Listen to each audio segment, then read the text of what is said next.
Olá, pessoal. Vamos a mais uma aula de processos de fabricação. Hoje eu vou falar um pouquinho a respeito da extrusão com vocês. O processo de fabricação por extrusão, ele surgiu por volta de 1800, tá? Na Inglaterra, lá no período da Revolução Industrial. A Inglaterra, naquele momento, né, era o principal inovador tecnológico do mundo. Então, foi o que deu início aí a esse processo industrial de fabricação. Nós produzimos dentro da extrusão várias formas, né, de seções transversais, vazadas ou acabadas, e os produtos regulares, de forma geral, são tubos. Tá? Então aqui nós temos alguns tubos com seções transversais das mais variadas formas, seja trilhos para porta, quadros de portas e janelas, entre outros. Mais complexo, por exemplo, até engrenagens, maçanetas e trancas também podem ser produzidas através desse processo, tá? Onde é feito o corte de acordo com os tamanhos e as especificações das peças. E a aplicação também pode ser encontrada aí em peças de bicicleta, automóveis, equipamentos de transporte, agrícolas, entre outros. Tá?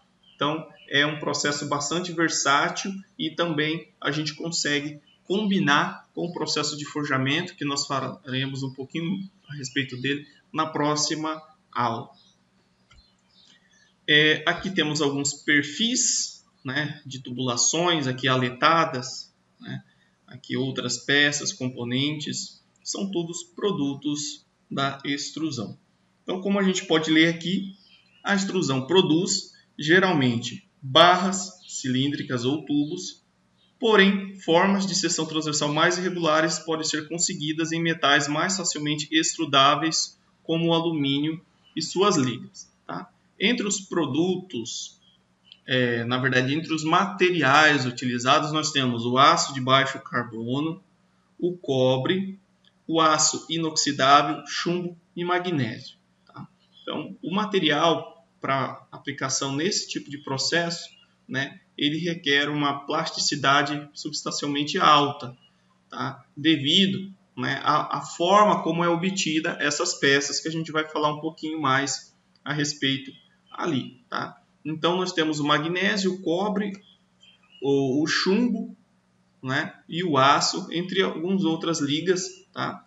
Pois, além de propriedades mecânicas adequadas, né, que eles têm, deve suportar os esforços mecânicos aplicados durante o trabalho aí. A ductilidade é um dos principais fatores, tá? Dentro desse processo, e claro, esse processo também ele pode ser utilizado a aplicação de calor e para facilitar a conformação mecânica das peças. Vamos entender o que seria então a extrusão, tá? O que nós aplicamos nesse processo. Basicamente, né, a extrusão é forçar a passagem de um material através de um orifício. Tá? Este orifício a gente chama aí de matriz. Tá? Então nós temos um orifício, esse orifício se encontra dentro de uma matriz. Okay? Então aplica-se uma força de compressão no material, forçando o material a passar aqui, porque vai gerar uma elevada pressão e vai, a partir disso, dar a forma, né, com o perfil da peça. Geralmente ocorre uma redução na seção transversal, em uma das direções, tá? E a gente obtém a geometria final da peça, que tem a cara, né, a cópia da matriz. Tá? Qual que é o produto, né, que nós alimentamos o equipamento? Né? A matéria-prima da extrusão é chamado de tarugo. Tá? Então, nós utilizamos o tarugo como matéria-prima da extrusão. O tarugo nada mais é que um bloco de metal, tá? Perfilado e produzido por meio da laminação de um lingote. Então, ele ganha essa forma aqui. Uma das características aí da extrusão é que é um processo semi-contínuo. Então, em cada tarugo de metal, a gente vai transformar em uma peça. Tá? essa peça é grande, por exemplo, como a gente observa esses perfis aqui, e depois pode ser cortado, né, em peças menores, dividido aí. Então, cada tarugo de metal se transforma em uma peça e é manufaturado individualmente. Tá? Certo, então vamos entender um pouquinho mais a respeito, deixa eu passar aqui, do que se constitui a extrusão. Né?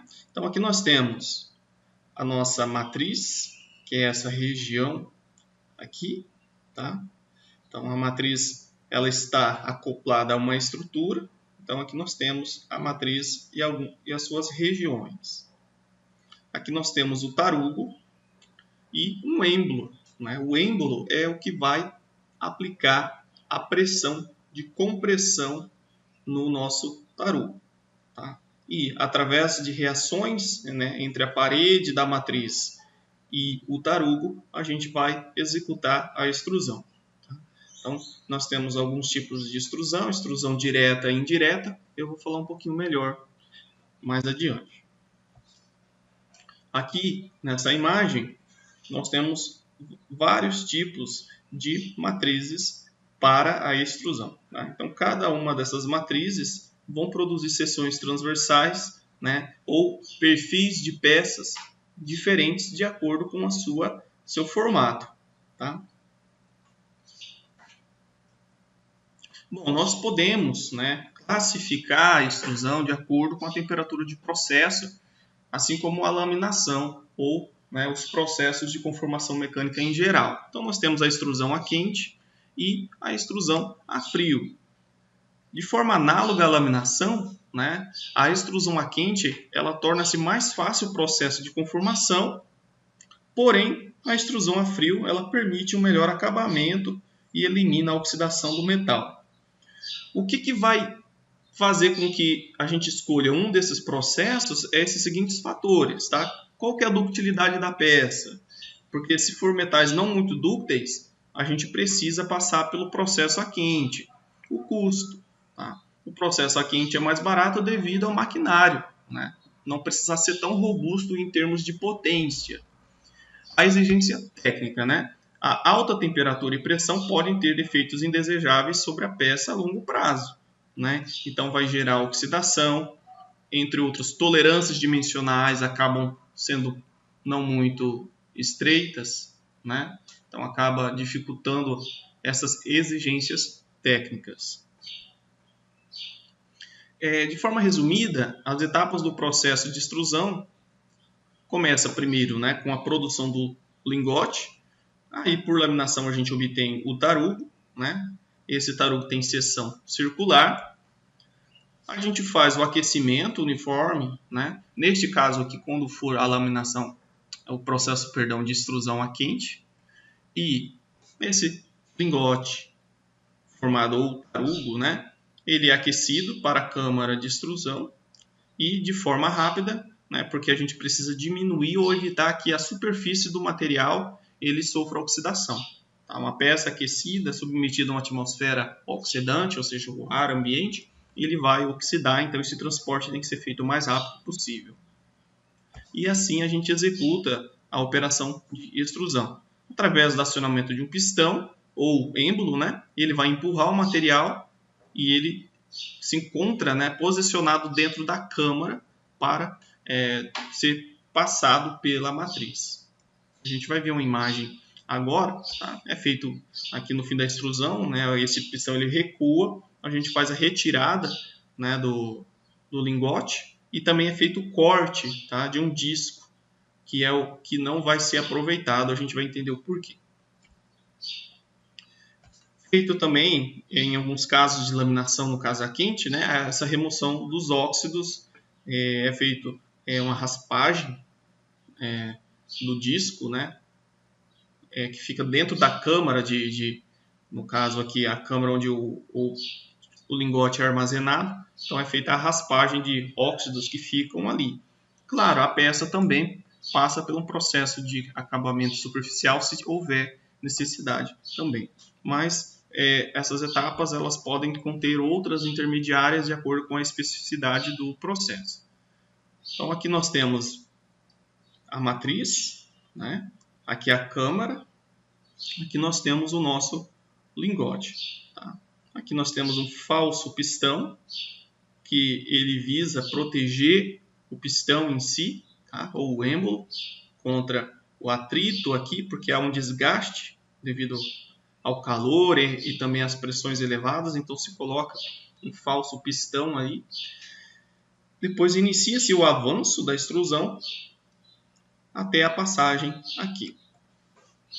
Na sequência, né, é feita a retirada da ferramenta e do extrudado. O extrudado é o produto da extrusão, tá? E o resíduo do tarugo, porque vai ficar uma porção aqui dentro ainda da câmara, tá? E é cortado aqui após o recuo do pistão. Tá? É feita a retirada da casca de óxidos, tá? Do tarugo, com avanço aqui do punção. Então esse aqui é um punção, ele é forçado a passar aqui por dentro da câmara, tá? Para remoção desses óxidos que podem danificar a matriz e também gerar riscos no extrudado. Bom, vamos falar um pouquinho a respeito do fluxo do material. Tá? Então, todo tarugo ele tem na sua superfície externa uma camada mais suja. Tá? Então aqui nós temos o processo, aqui é o êmbolo, tá? Aqui é o falso pistão e aqui está o tarugo. Okay? Então na superfície externa, aqui está representado com a coloração mais amarelada, tá? É uma camada mais suja. Pode ser óxidos, poeira, óleo.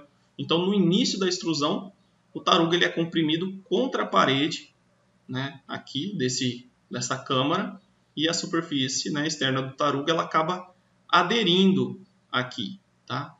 Então o que vai acontecer?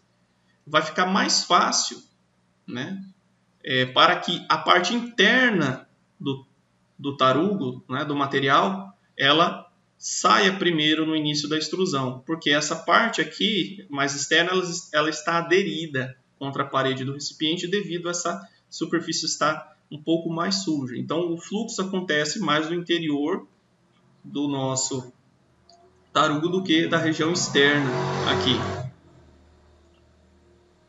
Então a gente observa que à medida que a extrusão vai acontecendo, né, o metal do centro vai se esgotando, tá? E a casca do tarugo vai acumulando aqui em direção a esse disco de pressão ou, né, o falso pistão aqui.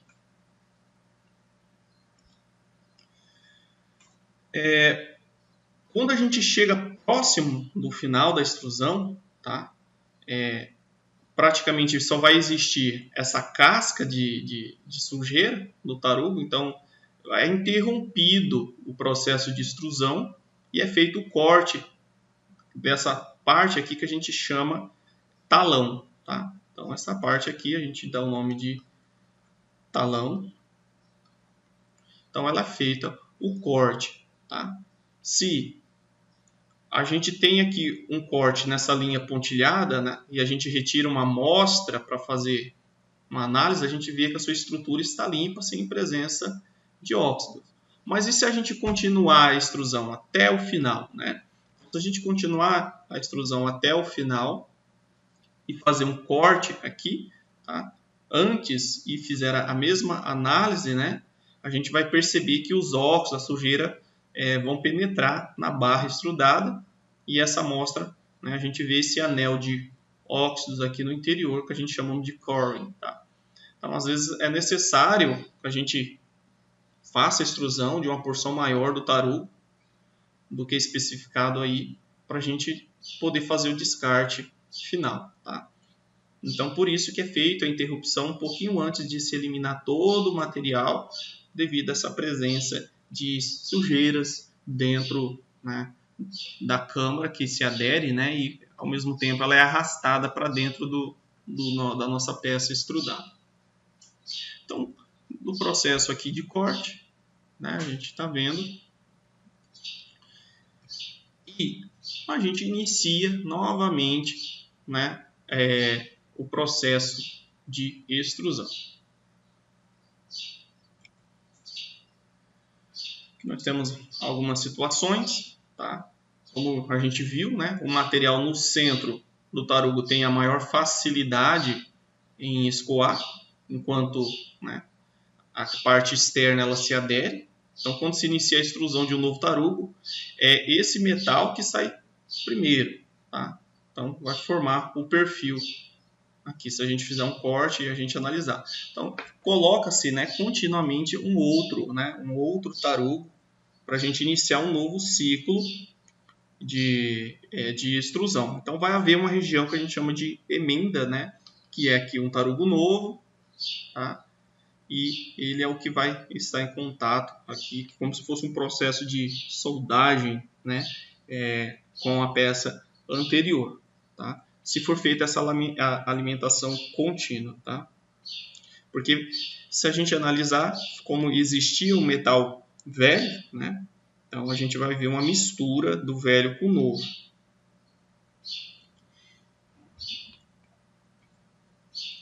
Bom, a gente tem alguns problemas relacionados aí à laminação, tá?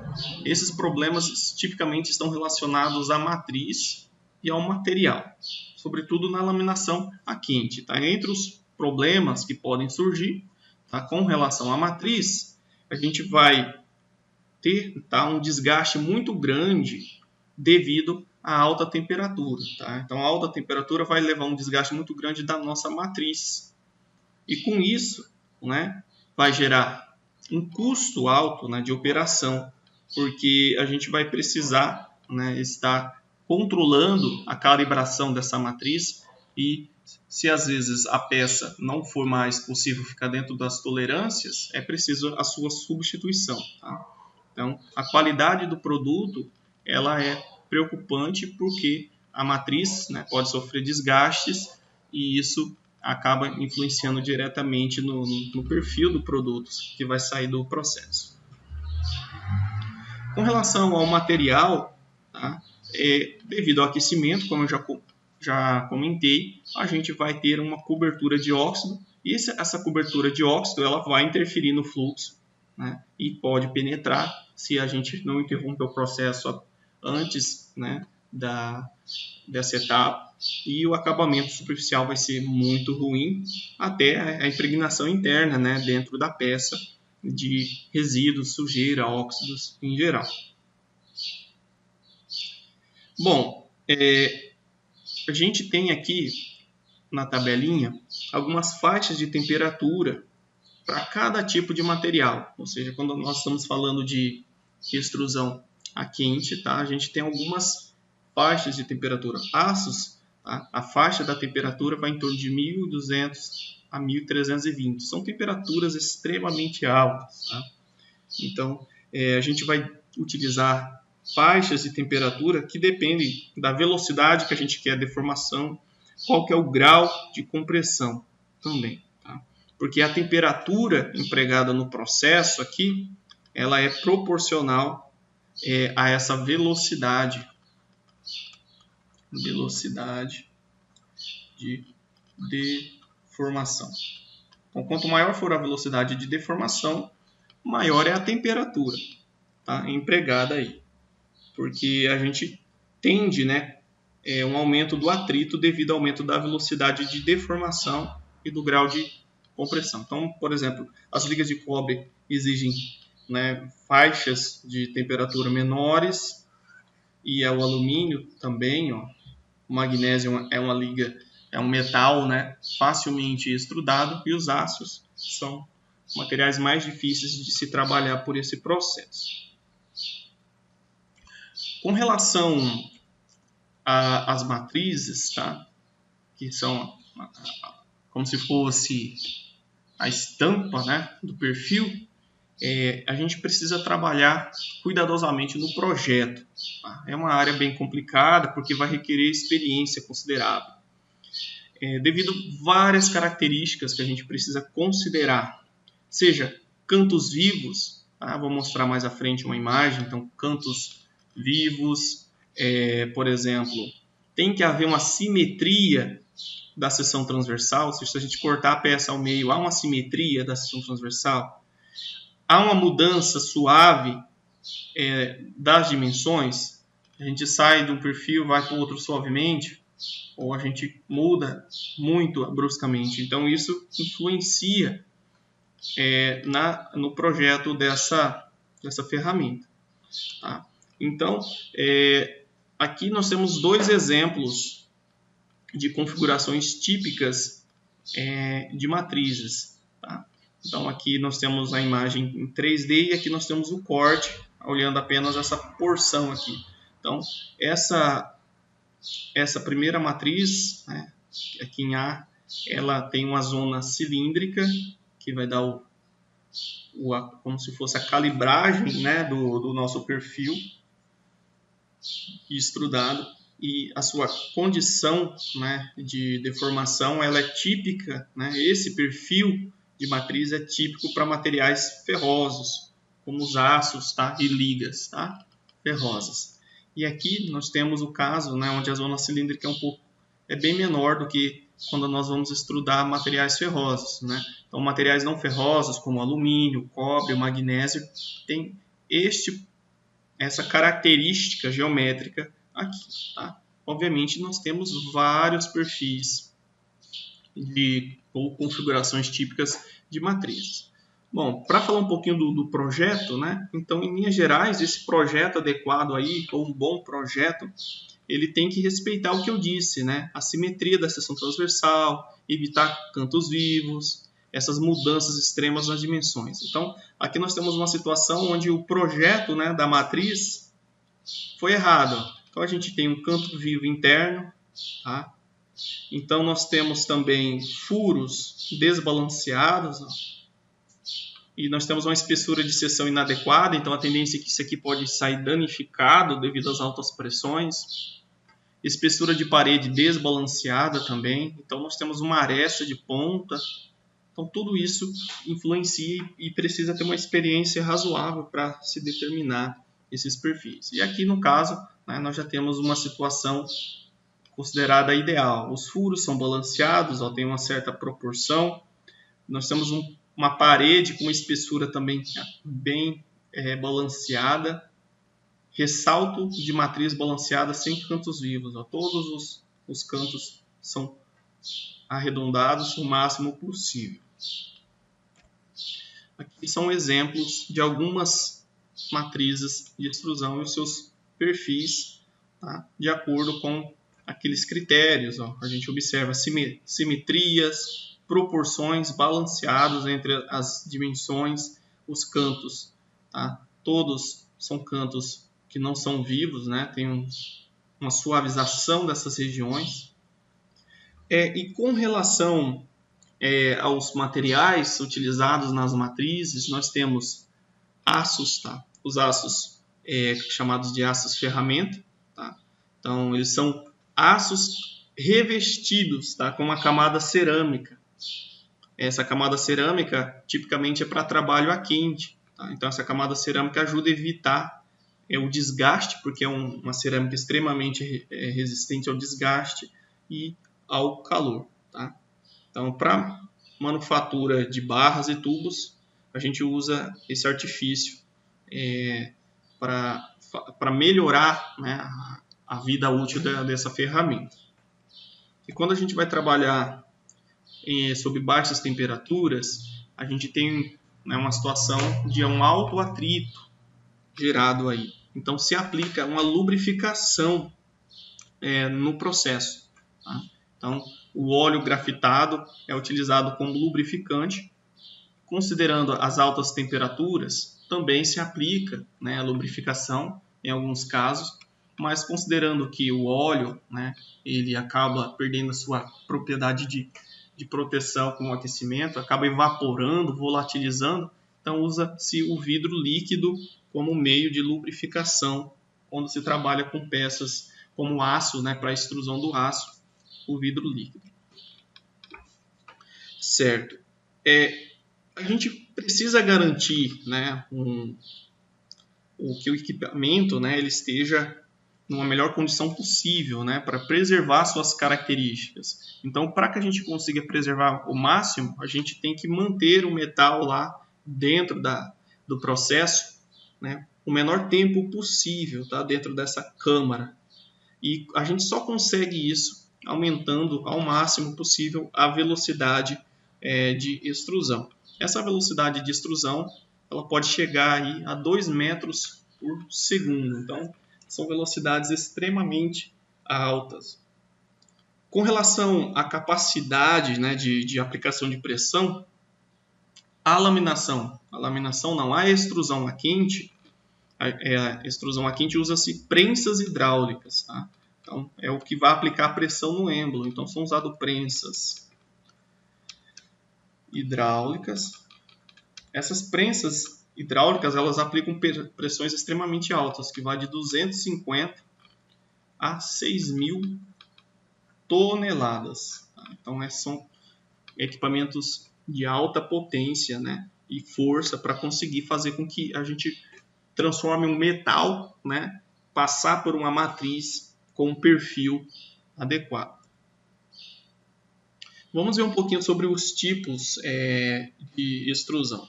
Nós temos a extrusão dita direta e indireta. Tá? Na extrusão direta, o que vai fazer com que haja o processo, tá? É isso aqui. Ó. O êmbolo, né, ele comprime, a matriz ela se considera estática, né, a matriz, e o êmbolo que empurra o nosso tarugo, tá, para frente. E nós temos a situação em que nós temos a matriz dita reversa, tá? Ou extrusão indireta, que é o segundo caso aqui. Então, o nosso êmbolo ele faz com que haja, né, o movimento do produto, né, da extrusão para dentro do êmbolo. Então, tem uma câmara aqui, né?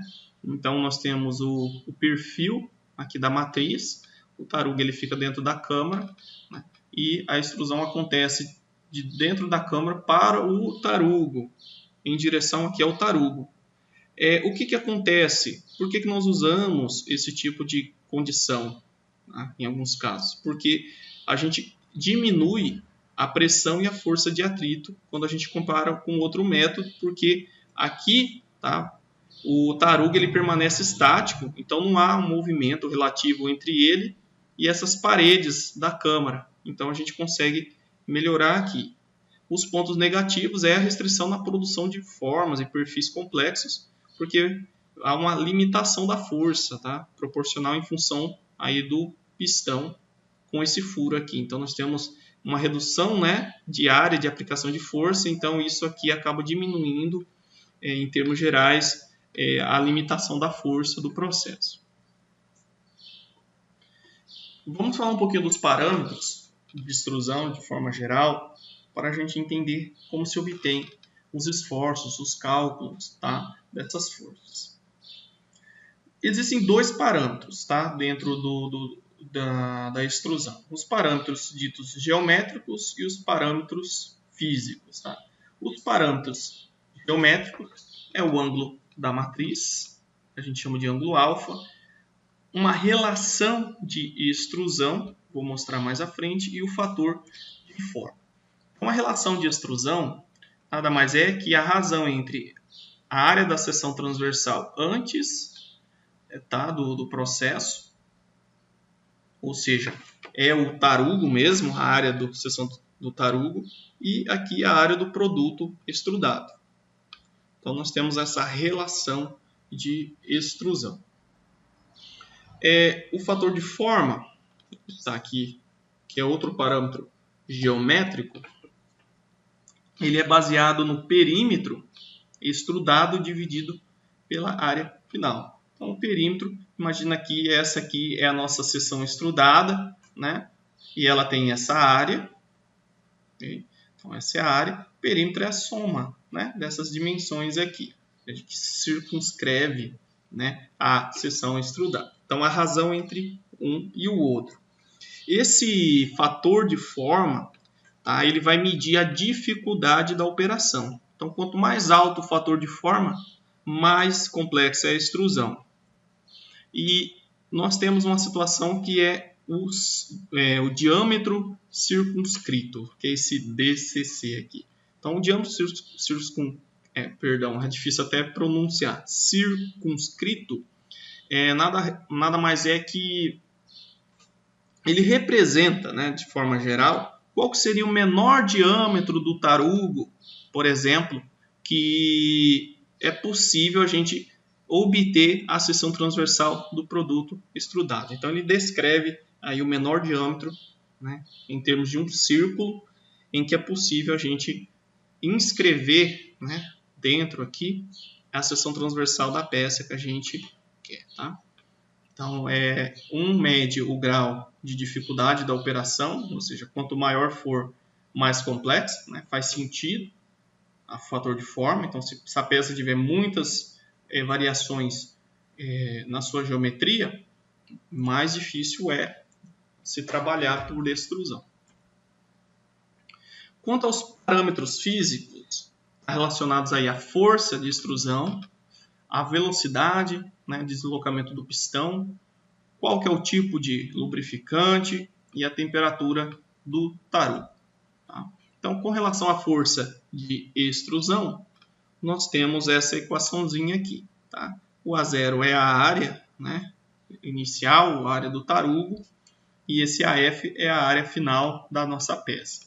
Tá? K é uma constante de extrusão que depende da temperatura e do material que está sendo trabalhado ali. Então, nós temos uma tabelinha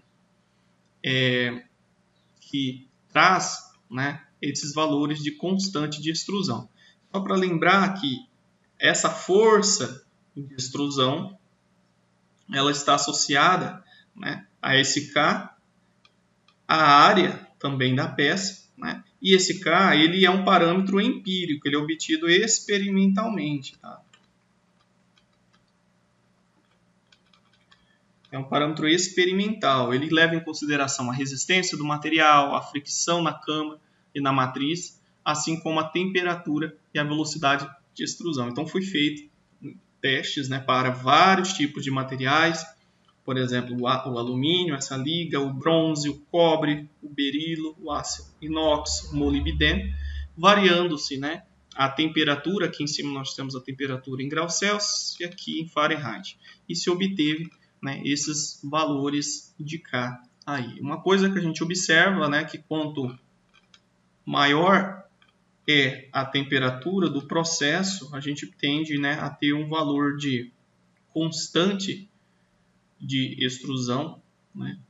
A gente vê que há um decaimento, então a força empregada tende a cair também. Faz sentido, né? Que a força de extrusão ela é proporcional a essa constante de extrusão. Quanto maior a temperatura do processo, menor é a resistência do material, a aplicação do esforço, e a gente consegue melhorar ou facilitar a deformação. Vamos aqui ao vídeo. Trouxe esse vídeo aqui e ele demonstra, né, de forma resumida, a extrusão.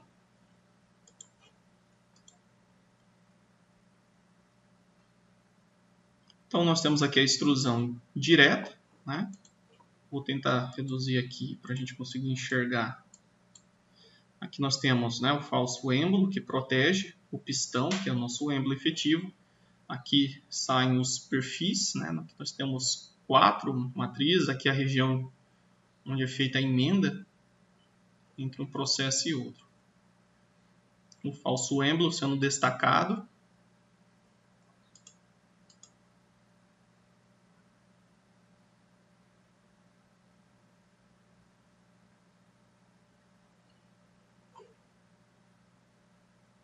Container and the material. The friction portion of the force can be reduced by using lubrication. Aqui nós temos os lubricantes. Force increases rapidly as the billet is upset to fill the container, then increases further as breakthrough force before extrusion begins. Observamos o fluxo acontecendo do núcleo, né, por fim, essa parede, né, que está em contato com a parede da câmara, é escoada. Há um aumento, né, da temperatura devido à pressão, gerar isso naturalmente. Aqui sobra, né, o talão, em que é feito o processo de corte posteriormente.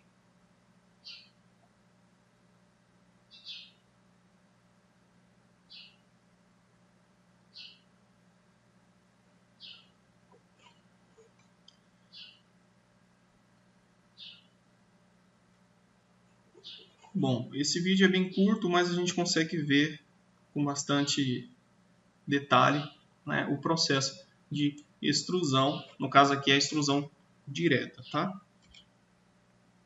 Vamos dar um exercício para a gente entender como se aplica aquela equação do processo de extrusão para a determinação da força de extrusão, né? Então, o que se pede aqui nesse exercício?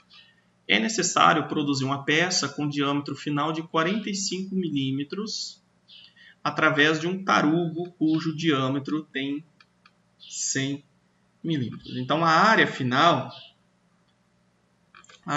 não, o diâmetro final, perdão, é 45.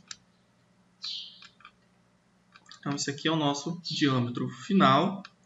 Vai partir de um tarugo de diâmetro de 100 milímetros, perdão, ou 10 centímetros. O material a extrudar é o bronze, 70-30, é uma liga, né, de bronze, 70-30, e a temperatura de processo é 600 graus Celsius. Calcule a força de extrusão. Então, para que a gente consiga calcular a força de extrusão, a gente tem que recorrer à equação, né, a essa equação aqui. E a força de extrusão, ela depende da área inicial do tarugo, da constante de extrusão K e do logaritmo natural das áreas iniciais e finais. Primeiramente, a gente precisa, né, obter o K, que é a constante de extrusão que depende, né, da temperatura do processo e do material. Então, para uma temperatura de 600 graus, né, para o cobre, na verdade aqui a gente está trabalhando com o bronze, então para o bronze a gente tem que usar a reta do bronze. Então, se a gente fazer uma reta vertical, vai interceptar um ponto aqui no bronze e a gente olha agora aqui o valor do K, aproximadamente 43 kgfm por milímetros quadrado. Poderia se obter o valor aqui em megapascal, mas a escala fica um pouco larga demais e a gente tem dificuldade aqui, né? Mas os valores aqui estão em kgfm por milímetro quadrado. A área inicial é da circunferência, né? Então, a área da circunferência inicial é π, diâmetro ao quadrado sobre 4.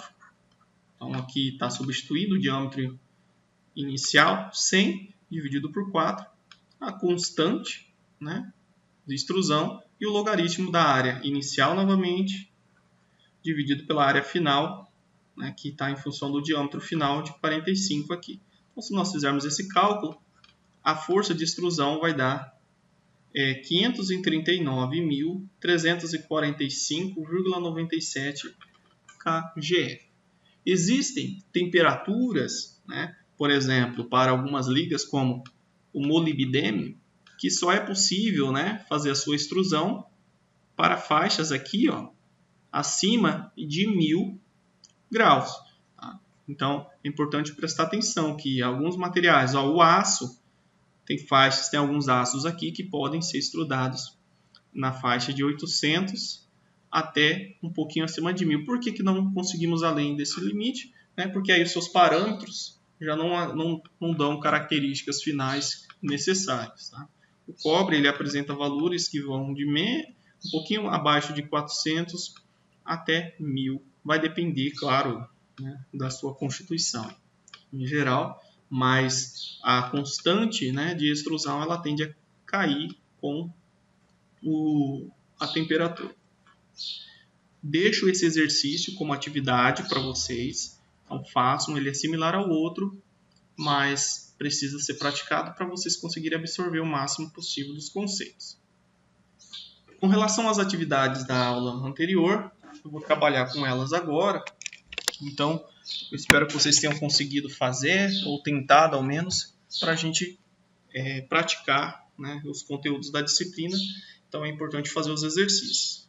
O primeiro exercício, ele pede, né, para a gente produzir uma tira de cobre de 0,1 centímetro de espessura e 6 centímetros de largura.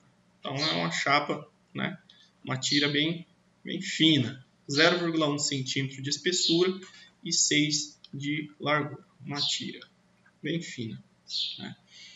E as características finais têm que ser 415 megapascal de resistência ao escoamento e alongamento de pelo menos 5%. A tira inicial usada, ela tem 6 centímetros de largura. Então, basicamente, a largura não modifica nesse processo, apenas uma redução da espessura. Tá?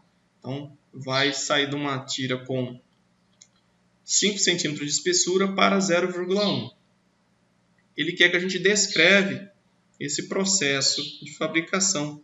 Aí, uma coisa interessante de se notar é o seguinte: esse processo de fabricação precisa ser feito em mais de uma etapa, considerando, né, que se a gente for fazer uma redução de 5 para 0,1, a gente vai encruar demasiadamente o material. Então, ele vai ficar muito quebradiço e a gente não vai conseguir dar as propriedades necessárias. Para a gente ter certeza disso, então a gente vai fazer o seguinte, tá? Então, a gente vai fazer o cálculo do trabalho a frio, se for feito, né, diretamente essa redução, de 6 para 0,1. Então, isso já, quanto que é o trabalho a frio percentual? Então, vamos usar a espessura, né? O trabalho a frio é o cálculo da espessura inicial. A espessura inicial é de 5, né? Espessura inicial menos a espessura final, dividido pela espessura inicial, vezes 100. Então, a espessura inicial é 5 menos 0,1 dividido por 5 vezes 100. Então, fazendo aqui esse cálculo, a gente vai ver que 5 menos 0,1 vai dar 4,9 dividido por 5 vezes 100 vai dar 98% de trabalho a frio.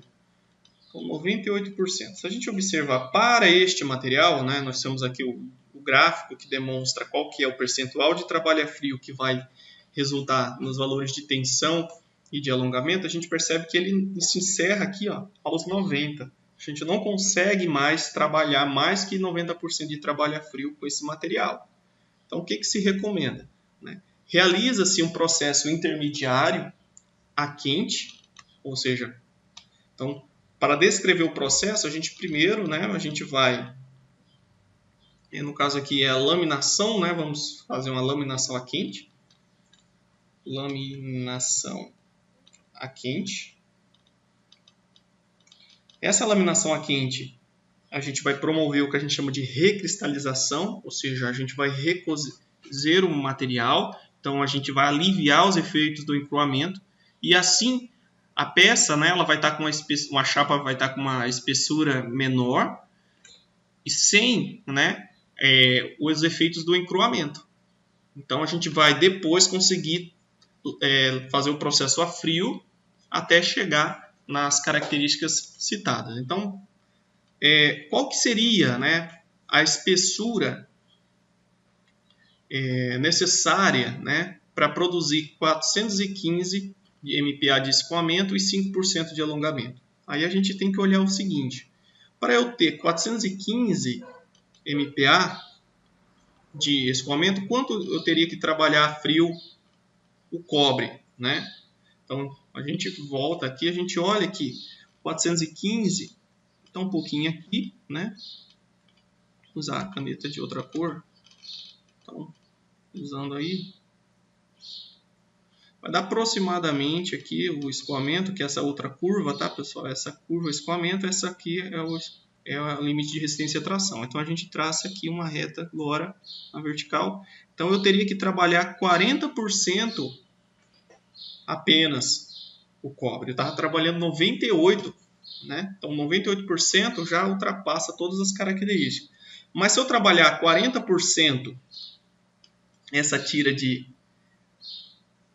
5 centímetros de espessura, eu não vou conseguir chegar a 0,1. Então eu tenho que laminar quente até um valor mínimo, né? Que depois, se eu trabalhar 40% desse valor mínimo, eu consiga chegar às propriedades que eu quero. Então o que eu vou fazer?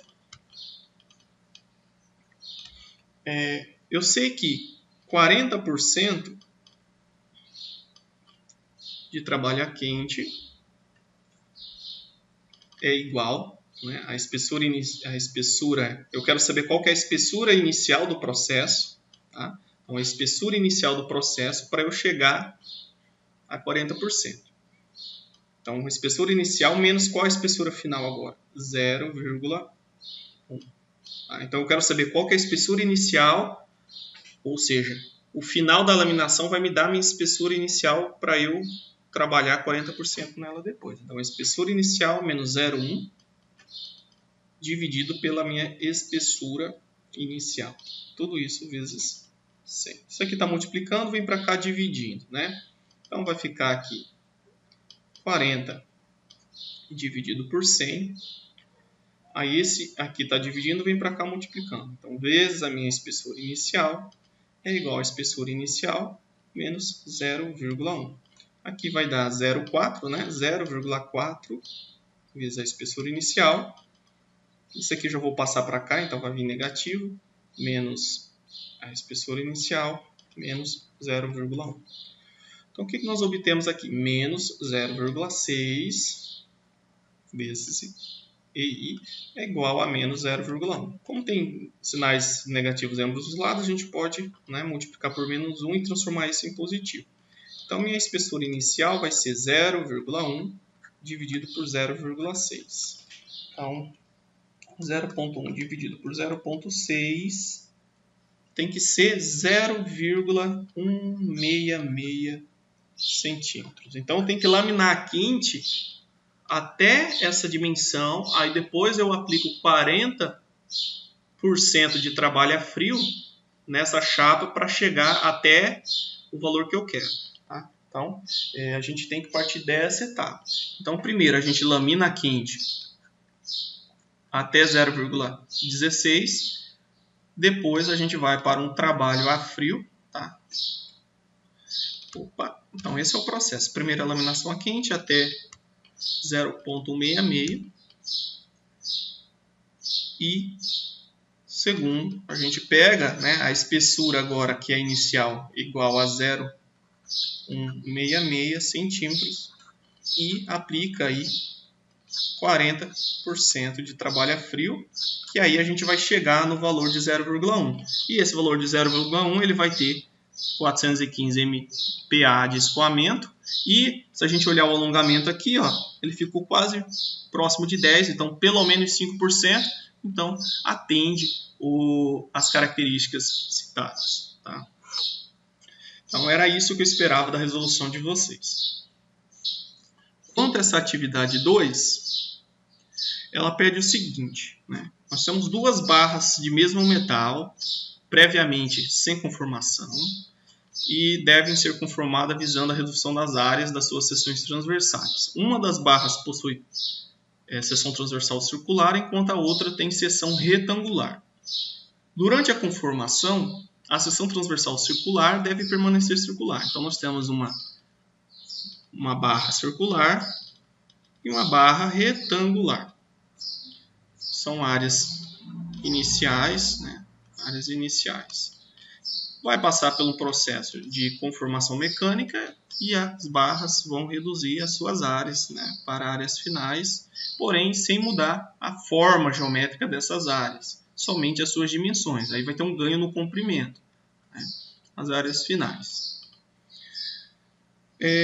Então ele diz que a conformação vai fazer com que a seção circular vai permanecer circular e a seção transversal retangular vai permanecer como tal. As dimensões original e após a conformação estão aqui, né? Os valores do diâmetro para a seção circular e os valores, né, em milímetro da largura, né, e da espessura. Então, nós temos esses valores. O que ele pede? Qual dessas barras terá maior resistência ao escoamento após a conformação plástica e por quê? A gente sabe que a maior resistência ao escoamento, considerando, obviamente, aqui um trabalho a frio, né? Então, um trabalho a frio aplicado, quanto maior o percentual de trabalho a frio, maior é o encruamento.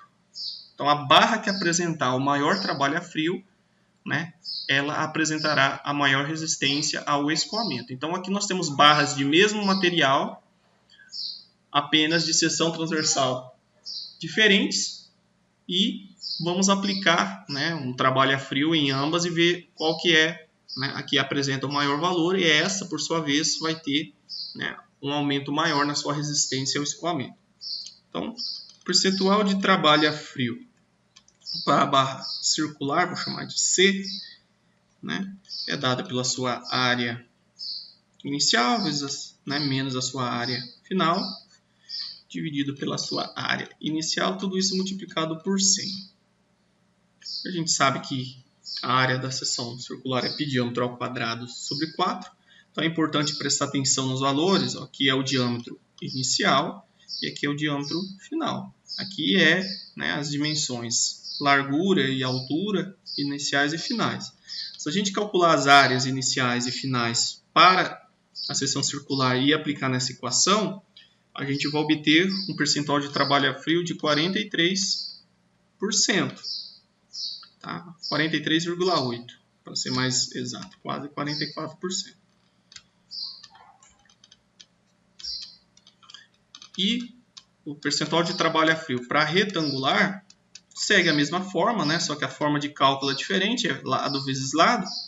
A gente vai obter, né, aqui fazendo os cálculos, um valor de 31,4%. Então, quer dizer que esta barra circular ela sofreu, né, uma deformação maior. Portanto, né, devido ao encruamento apresentado, ela será a mais resistente em termos, né, de valores de escoamento do que a barra de seção retangular. Era essa a justificativa que eu esperava de vocês. Tá?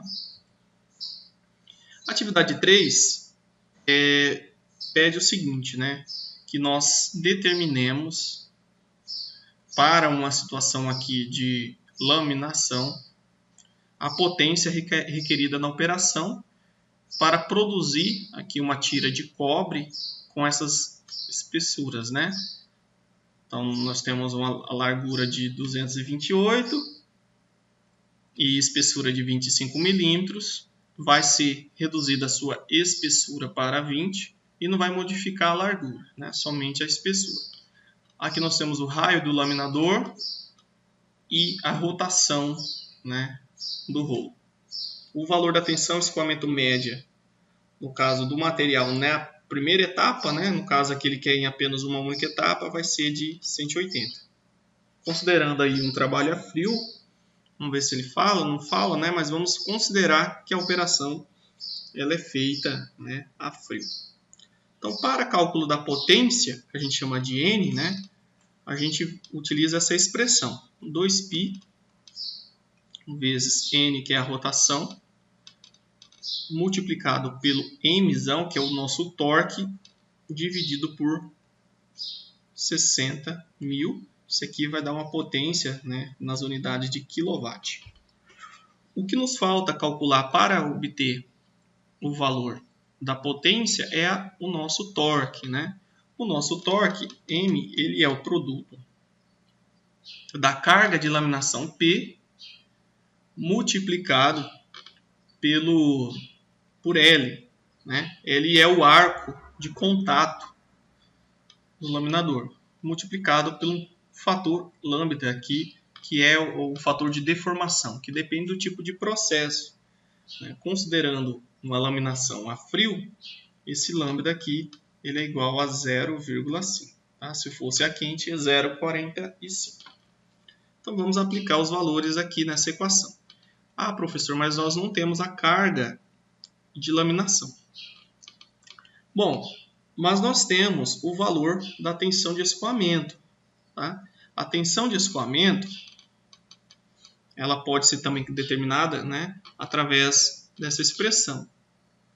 Ou tensão ou pressão de laminação. Né? A gente aplica uma pressão de laminação para vencer a tensão de escoamento médio do material e laminar. A pressão de laminação, que vai nos indicar a tensão de escoamento, é dada, né, pela carga de laminação dividido pela área projetada. A área projetada é dada por B, tá? Que é a largura da nossa tira de cobre, por L, tá? Que é o arco de contato. Então aqui nós temos essa expressão. O L, por sua vez, ele é uma medida, tá, da raiz quadrada do raio do laminador vezes o ΔH, que é a variação da espessura. Então vamos começar pelo L. Então o raio do laminador é 300. A variação da espessura, né, foi de 25 para 20, então o ΔH é igual a 5. Então, se a gente fizer a raiz aí, raiz de 1.500, a gente vai obter um arco de contato, né, de 38,72 milímetros. Tá? Aqui a gente já tem condições de calcular, né, qual que é a nossa carga P, basta isolar. Então, o P vai ficar a tensão de escoamento vezes o B vezes L, que é a nossa área, né? A gente sempre multiplica por um fator de segurança, na verdade um fator de correção, porque sempre vai haver uma diferença, considerando que essa área aqui em que a pressão ou carga de laminação aplicada ela é uma área projetada, então a gente multiplica por 1,20, o resultado dessa expressão. Então, a nossa tensão média de escoamento é de 180, megapascais ou Newton por milímetro quadrado.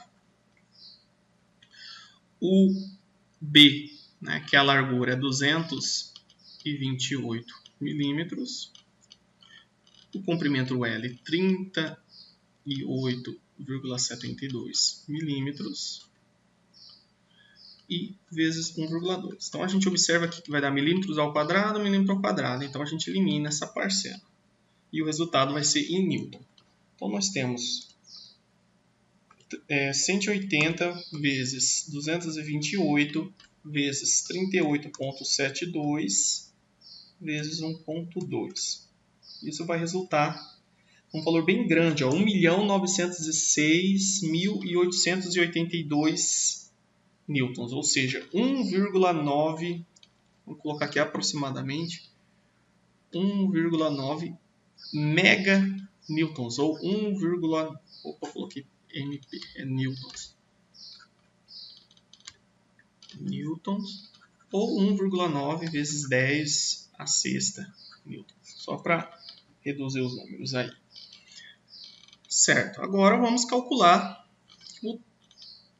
o nosso caso aqui, que é o torque, né, para depois inserir na expressão da potência. Então, vou fazer uma divisãozinha aqui para não ficar bagunçado. Então, o torque vai ser a carga, 1,9 vezes 10 a sexta. O comprimento do arco de contato, tá? O torque vai ser em Newton-metro, então aqui é o valor em Newton, tá? O comprimento aqui está em milímetros, a gente tem que multiplicar por 10 a menos 3 para converter para metros. 38,72 vezes 10 a menos 3 metros, vezes 0,5, né, que é o nosso lambda aqui. Então, nós temos o seguinte valor, 1,9 vezes 10 a sexta vezes 38,72 vezes 10 a menos 3, que multiplica 0,5. Então o valor deu 36.917,2 Newton por metro, ou 36,91 kN metro. Tá? Esse é o torque. Vamos obter esse valor, tá? E vamos inserir ele aqui. Só que aqui a gente tem que inserir em Newton metro, tá? Então vamos usar o valor multiplicado por 1000. Então inserindo esse valor multiplicado por 1000 aqui nessa expressão, então vamos lá. A rotação é 100, então é 2π vezes 100 rotações por minuto vezes 36.900, né? 36.910. Então, isso aqui dividido por 60.000 deu um valor de 61,52 kW. Tá? Só vou refazer os cálculos aqui para a gente ter certeza. 36,91 vezes 1.000 vezes 2π vezes 100, que é a rotação, agora dividido por 60.000. Eu acabei não multiplicando por 2π, multipliquei somente por π. Então, o valor aqui, na verdade, ele é 300. Vou fazer novamente, o professor não pode errar assim. 2π vezes 36,91 vezes 10 ao cubo vezes 100. Tudo isso dividido por 60.000.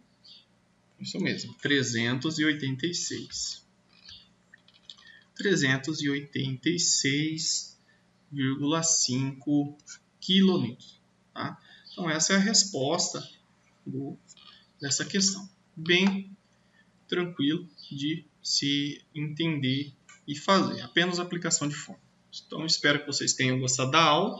Façam a atividade que ficará postada na seção 3.3 do AVA. Tá? Então, vocês têm aí até daqui uma semana para finalizar. Então, um grande abraço e nos vemos na próxima aula.